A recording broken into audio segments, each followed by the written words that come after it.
Sense and Sensibility. Chapter 8. Mrs. Jennings was a widow with an ample jointure. She had only 2 daughters, both of whom she had lived to see respectably married, and she had now therefore nothing to do but to marry all the rest of the world. In the promotion of this object she was zealously active, as far as her ability reached, and missed no opportunity of projecting weddings among all the young people of her acquaintance. She was remarkably quick in the discovery of attachments, and had enjoyed the advantage of raising the blushes and the vanity of many a young lady by insinuations of her power over such a young man, and this kind of discernment enabled her soon after her arrival at Barton decisively to pronounce that Colonel Brandon was very much in love with Marianne Dashwood. She rather suspected it to be so, on the very first evening of their being together, from his listening so attentively while she sang to them, and when the visit was returned by the Middletons dining at the cottage, the fact was ascertained by his listening to her again. It must be so. She was perfectly convinced of it. It would be an excellent match, for he was rich, and she was handsome. Mrs. Jennings had been anxious to see Colonel Brandon well married, ever since her connection with Sir John first brought him to her knowledge, and she was always anxious to get a good husband for every pretty girl.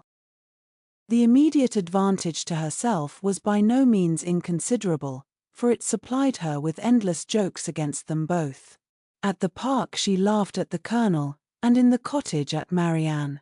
To the former her raillery was probably, as far as it regarded only himself, perfectly indifferent, but to the latter it was at first incomprehensible, and when its object was understood, she hardly knew whether most to laugh at its absurdity, or censure its impertinence, for she considered it as an unfeeling reflection on the Colonel's advanced years, and on his forlorn condition as an old bachelor.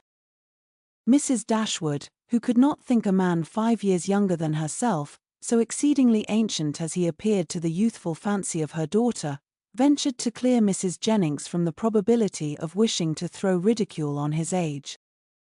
But at least, mamma, you cannot deny the absurdity of the accusation, though you may not think it intentionally ill-natured.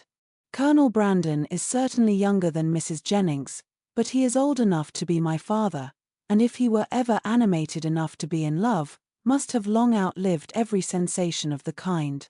It is too ridiculous. When is a man to be safe from such wit, if age and infirmity will not protect him? Infirmity, said Eleanor. Do you call Colonel Brandon infirm? I can easily suppose that his age may appear much greater to you than to my mother, but you can hardly deceive yourself as to his having the use of his limbs. Did not you hear him complain of the rheumatism? And is not that the commonest infirmity of declining life?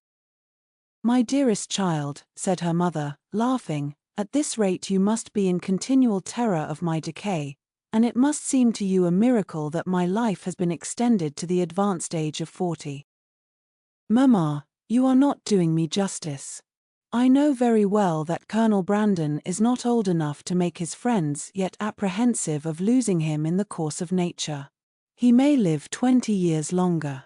But 35 has nothing to do with matrimony. Perhaps, said Eleanor, 35 and 17 had better not have anything to do with matrimony together. But if there should by any chance happen to be a woman who is single at 27, I should not think Colonel Brandon's being 35 any objection to his marrying her.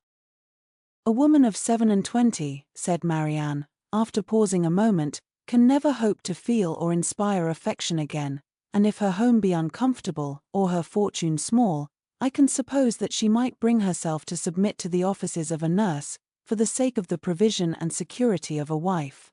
In his marrying such a woman, therefore, there would be nothing unsuitable. It would be a compact of convenience, and the world would be satisfied. In my eyes it would be no marriage at all, but that would be nothing.